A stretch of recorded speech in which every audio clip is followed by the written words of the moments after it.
আসসালামু আলাইকুম। আমরা প্রথমে আমাদের সফটওয়্যারের মধ্যে লগ ইন করব।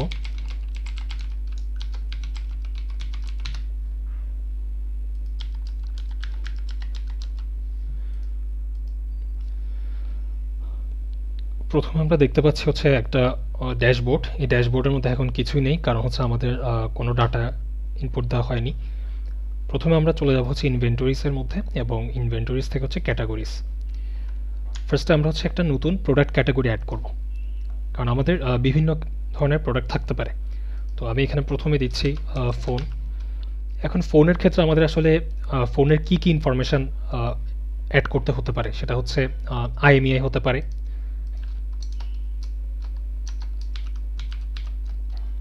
যেটা টাইপ হবে নাম্বার, এরপর সিরিয়াল নাম্বার হইতে পারে, যেটা টাইপ টেক্সট থাকুক।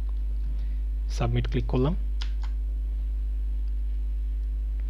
আমাদের নতুন ক্যাটাগরি অ্যাড হয়ে গেছে। আমরা চাইলে এখান থেকে ক্যাটাগরিটাকে এডিটও করতে পারবো। এরপর আমি চলে যাব স্টকে। স্টক থেকে আমি এখন একটা নতুন ইনভেন্টরি ক্রিয়েট করব। ফার্স্টে আমি আমার ক্যাটাগরিটা চুজ করব, নেম দিব iPhone 30, ইউনিট প্রাইস 60,000, IMEI আমি কিছু একটা দিয়ে দিচ্ছি, সিরিয়াল কিছু একটা দিয়ে দিচ্ছি। আমাদের প্রোডাক্টটি অ্যাড হয়ে গেছে। এখন আমরা দেখতে পাচ্ছি আমাদের প্রোডাক্টটি আউট অফ স্টক, কোনো স্টক নেই। তো স্টকের জন্য আমাদেরকে প্রথমে যেটা করতে হবে, আমাদের সাপ্লায়ার অ্যাড করতে হবে। আমরা ফার্স্টে একটা সাপ্লায়ার অ্যাড করি।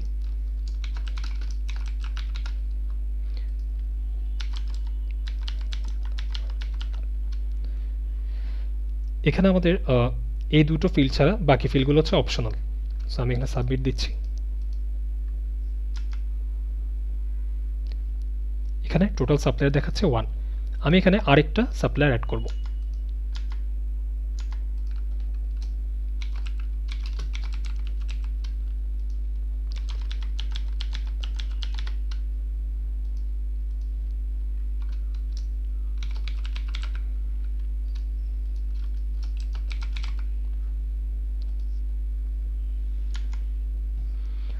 আমি এখানে দুজন সাপ্লায়ার অ্যাড করলাম, একজনের ইনফরমেশনগুলো আমি প্রোভাইড করলাম, আরেকজনের সবগুলো ইনফরমেশন আমি প্রোভাইড করিনি।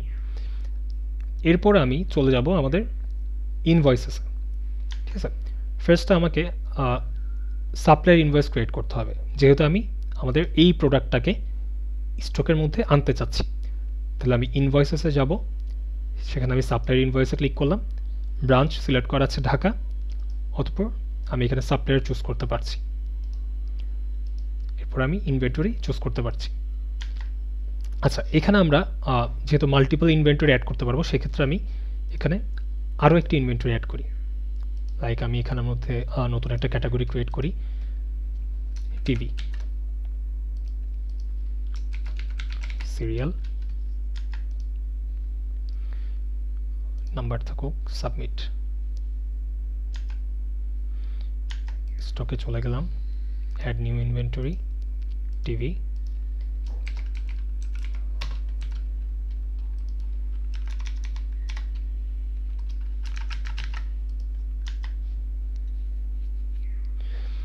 এখন আমি আবার চলে যাব ইনভয়েসেসে।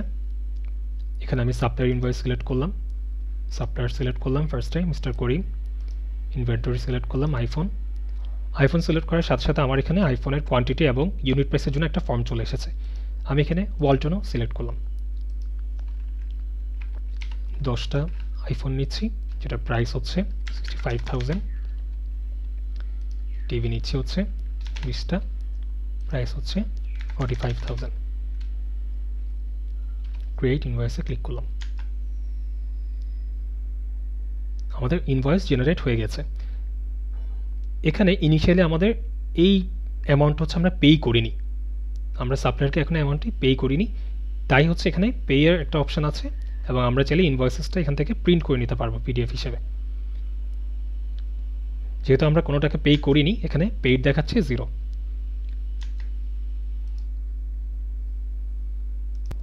আমরা যেহেতু এখন আমাদের প্রোডাক্টের সাপ্লায়ার ইনভয়েসটি ক্রিয়েট করেছি, এখন যদি আমরা আমাদের ইনভেন্টরিতে যাই, আমরা দেখতে পাবো আমাদের অ্যাভেলেবল স্টকের মধ্যে প্রোডাক্টগুলো চলে এসেছে। আমাদের আইফোন ছিল 10টা এবং ওয়ালটন টিভি ছিল 20টা। এখন আমি যেটা করব, আমরা আবার ইনভয়েসেসে চলে যাব। এখন আমরা কাস্টমার ইনভয়েস ক্রিয়েট করব। যেহেতু আমাদের এখন কোনো কাস্টমার নেই, এখানে কোনো কাস্টমার দেখাচ্ছে না, আমাদেরকে ফার্স্টে কাস্টমার অ্যাড করতে হবে। কাস্টমারে চলে গেলাম, অ্যাড নিউ কাস্টমার। তো আমরা বাকি ইনফরমেশনগুলো অ্যাড করছি না, আমাদের কাস্টমার অ্যাড হয়ে গেল। এখন আমরা ইনভয়েসেসে চলে যাব, customer invoice, select customer, select inventory, iPhone. এখানে আমরা দেখতে পাচ্ছি আমাদের ম্যাক্সিমাম কোয়ান্টিটি আছে 10টা, মানে আমি 10টার বেশি আইফোন কাস্টমারের কাছে সেল করতে পারবো না, কারণ আমার স্টকে আছে 10টা। এখন আমি যদি এখানে তার চেয়ে বেশি দিই আসলে কি হবে, এখানে মধ্যে আমাদেরকে এরর দিচ্ছে, 10টার বেশি আমরা দিতে পারবো না। আমি এখানে 5টা দিলাম, কস্ট দিয়ে দিলাম 65,000।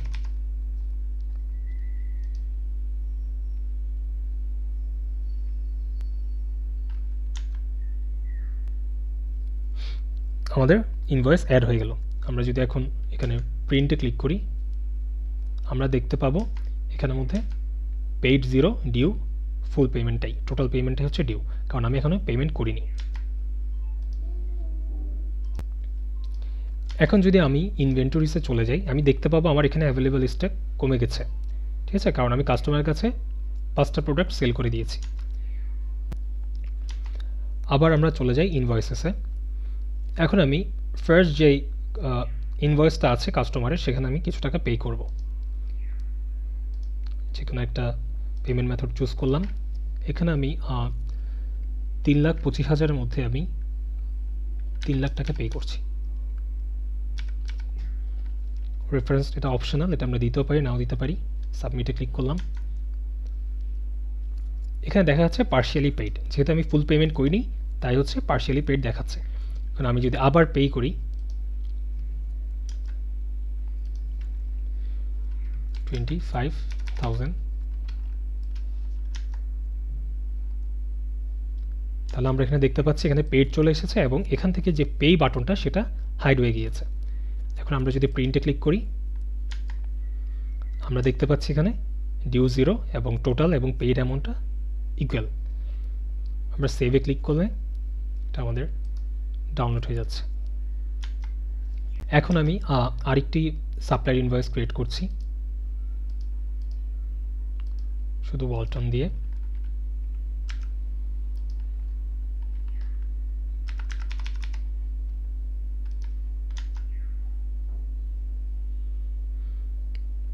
আমি এখানে অ্যাড করলাম, পেতে ক্লিক করলাম।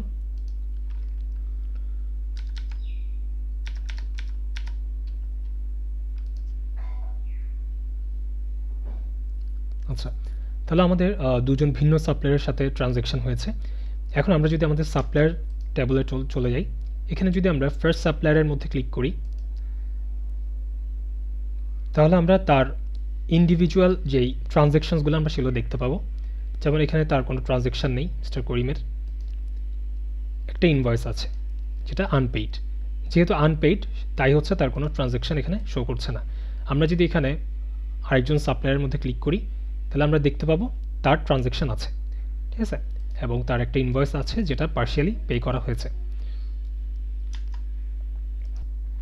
সেমভাবে আমরা যদি কাস্টমার টেবলে চলে যাই, সেখানেও আমরা প্রত্যেকটা কাস্টমারের ইন্ডিভিজুয়াল ট্রানজ্যাকশনসগুলো এবং ইনভয়েসেসগুলো চেক করতে পারবো।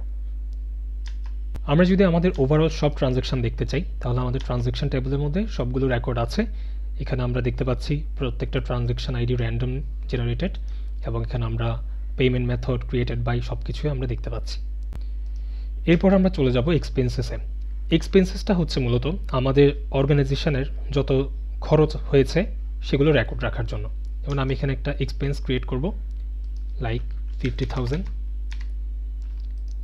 ক্যাটাগরি যেহেতু নেই, আমি একটা নিউ ক্যাটাগরি ক্রিয়েট করব, নেম দিলাম এমপ্লয়ি স্যালারি।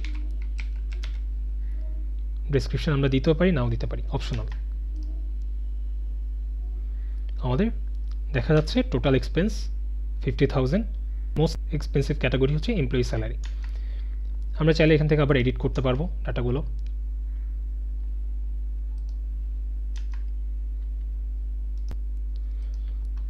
এখন আমরা চলে যাব আমাদের ওভারভিউ পেজে। যেহেতু আমাদের এখন অনেক ট্রানজ্যাকশন হয়েছে, আমরা এখানে মোটামুটি অনেকগুলো ডাটা দেখতে পাচ্ছি, যেগুলো আমাদের একটা ক্লিয়ার ভিউ দিচ্ছে আমাদের আসলে কতটুকু সেল হয়েছে, কোন প্রোডাক্টটা সবচেয়ে বেশি সেল হয়েছে, এবং ওভারঅল সব ধরনের ডাটা আমরা এখানে দেখতে পাচ্ছি। সেটিংসের মধ্যে রয়েছে, আমরা যদি আমাদের এই কারেন্ট ইউজার অ্যাকাউন্টের পাসওয়ার্ড চেঞ্জ করতে চাই, সেক্ষেত্রে আমরা এখান থেকে পাসওয়ার্ডটি চেঞ্জ করে নিতে পারবো।